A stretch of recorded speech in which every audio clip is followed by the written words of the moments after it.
안녕하세요. 바리파이어입니다. 이번 영상에선 워라밸이란 주제와 첫 아르바이트를 통해 받게 된 월급으로 제가 무엇을 했는지에 관한 이야기를 풀어보려고 합니다. 먼저 궁금해하실 부분인 얼마를 받았는지 말하자면 1월 달에 21일간 일하고 실제로 수령한 금액은 175만 원입니다. 일하는 시간은 하루 5시간에서 12시간 사이였고 가게 상황에 따라 유동적으로 근무 시간이 바뀌었습니다. 그럼 짧게 워라밸 내용부터 시작하겠습니다. 한 달간 일하면서 아르바이트를 통해 제가 원하는 근무 강도나 시간에 대해 좀 더 깊게 생각할 수 있는 계기가 되었는데, 해보기 전에는 막막한 느낌이었지만 직접 해보고 나니 좀 더 구체화시킬 수 있었습니다. 제가 워라밸을 추구하는 방법에는 근무 강도 조절과 근무 시간 조절 두 가지가 존재합니다. 첫 번째 방법인 근무 강도 조절은 처음 아르바이트를 구할 때 노동 강도가 낮은 일을 구하면 되는데, 노동 강도가 약한 쪽은 경쟁이 조금 치열해서 젊은 친구들과의 채용 경쟁에서 밀릴 확률이 조금 높다는 단점이 있습니다. 그럼에도 워라밸을 챙길 수 있는 방법은 노동 강도 조절만 있는 게 아니기에 괜찮습니다. 두 번째 방법인 근무 시간을 조절하면 됩니다. 직접 해보고 나니 일이 힘들더라도 짧은 시간 일한다면 꽤 할만하다는 것을 알게 되었습니다. 이는 저와 같은 바리스타 파이어족들이 큰 돈을 벌기보다 적당한 생활비 플러스 알파 수준을 원하는 것이기에 가능한 부분입니다. 게다가 힘들다면 가게에서 요구하는 초과나 주말 근무를 선택하지 않아도 된다는 점도 노동시간을 줄여주는 데 도움이 된다고 생각합니다. 만약 대략 50에서 100만 원대의 월급을 추구하신다면 주 3일에서 4일, 4시간에서 8시간짜리 아르바이트를 추천드립니다. 또 저와 같은 길치가 아니라면 배달을 도전해보는 것도 좋아 보입니다. 근무 시간이나 노동 강도를 스스로 조절할 수 있다는 엄청난 장점이 있기 때문입니다. 그리고 저와 같이 정규직 은퇴 후 처음 아르바이트를 구하신다면 짧은 기간의 아르바이트부터 시작해 보시길 추천드립니다. 일이 맞지 않을 수 있기 때문인데, 아르바이트를 구하던 1월에 저는 이 점을 잘 몰랐기에 무턱대고 1년의 계약을 하면서 올해 2025년은 제가 생각했던 것보다 조금 더 빡세게 일해야 할 것 같습니다. 다음으로 본 내용인 첫 아르바이트 월급을 사용한, 그리고 사용하려는 내역입니다. 만약 1년 만에 첫 노동소득이 생겼다면 여러분은 어디에 사용하시겠습니까? 저는 가장 먼저 추가 현금 흐름이 생겼기에 정말 오랜만에 주식 계좌에 물을 조금 탈 수 있었습니다. 월급 입금을 확인하고 다음날 증시가 열리자마자 매수 버튼을 눌렀는데 마음이 든든해지는 기분이 들면서 제가 주식 중독인가 싶었습니다. 어떤 주식을 매수했냐면 지난번 분석 영상을 올린 맥쿼리 인프라 매수에 50만 원을 사용했습니다. 우연이겠지만 영상을 업로드한 후 최근 주가가 바닥에서 5% 이상 올라왔는데, 만약 이대로 계속 올라간다면 저는 목표로 한 수량을 모으지 못할지도 모르겠습니다. 가능성이 희박하지만 단기간에 시가 배당률 6.5%가 깨지면 매수를 멈추고 다시 관찰 모드로 들어가려고 합니다. 제가 아는 맥커리는 변동성이 생겼을 때 조심해야 물리지 않기 때문입니다. 그리고 1월에 제가 육체적으로 힘들 때 응급실에 데려가 준 친구에게 고기와 술을 대접하는데 대략 10만 원을 사용했습니다. 회사 일로 출장 온 친구에게 무리한 부탁을 했던 것이기에 미안함을 갚아주고 싶었는데 몇 번을 생각해도 민폐가 너무 심했던 것 같습니다. 우정은 권리가 아니기에 조금이나마 감사함을 표현했습니다. 그리고 50만 원은 비상금, 일명 버퍼 통장으로 옮겼습니다.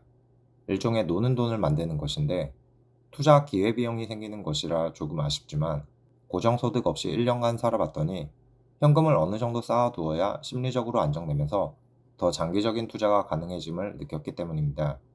현금으로 보유할 것인가, 아니면 주식으로 보유할 것인가에 대해 아직도 고민 중인데, 통장에 찍혀있는 돈은 주식 평가액으로 보이는 돈과 같은 금액이어도 느낌이 다릅니다.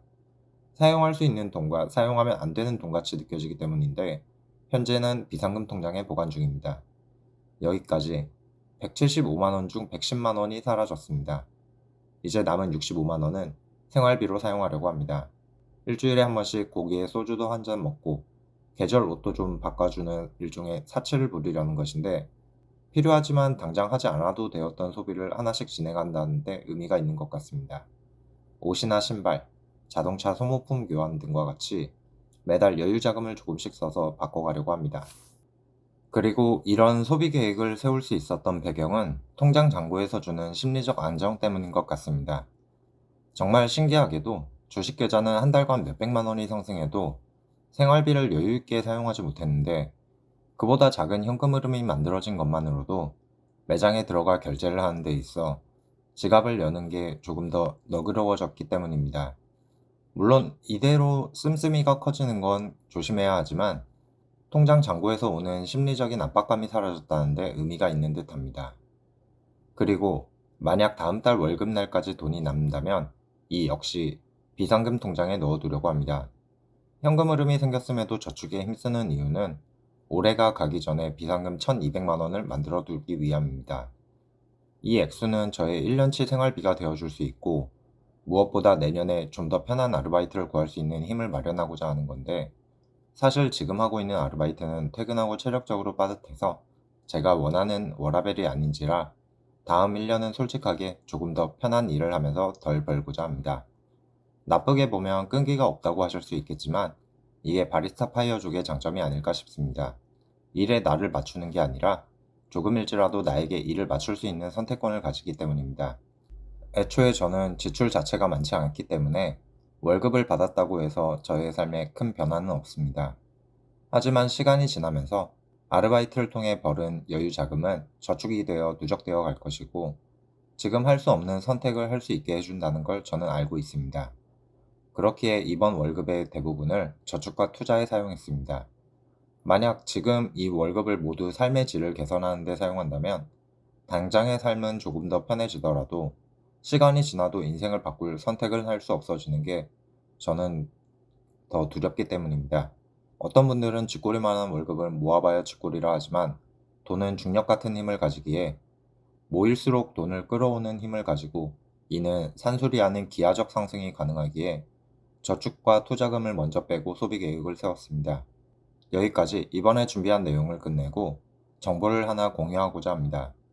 화순에서 청년과 신혼부부에게 월세 10,000원의 20평대 아파트를 최대 6년까지 거주할 수 있도록 임대주택을 정책으로 제공했는데, 이게 청년 인구 유입을 통해 지역 경제를 활성화시키는 데 꽤 효과를 보이면서 앞으로 좀 더 많은 지방에서 이러한 정책을 시행하지 않을까 생각됩니다. 지방에서 일자리를 구하기 쉽지 않을 수 있기에 이런 정책은 저와 같은 바리스타 파이어족 분들에게 좋은 기회가 되지 않을까 생각됩니다. 월세를 줄이고 양질의 거주지를 확보한다는 건 삶의 질 개선에 정말 큰 도움이 되기 때문입니다. 혜택을 볼 수 있는 대상은 19세에서 39세 무주택 미혼 청년이고, 소득 및 자산 기준을 충족해야 하는데, 저는 주택을 보유하고 있어 조건을 충족하지 못하지만 만약 부동산이 없다면 도전해 볼 만한 것 같습니다. 그럼 영상 끝까지 시청해 주셔서 감사합니다. 구독과 좋아요는 더 좋은 영상으로 보답하겠습니다. 감사합니다.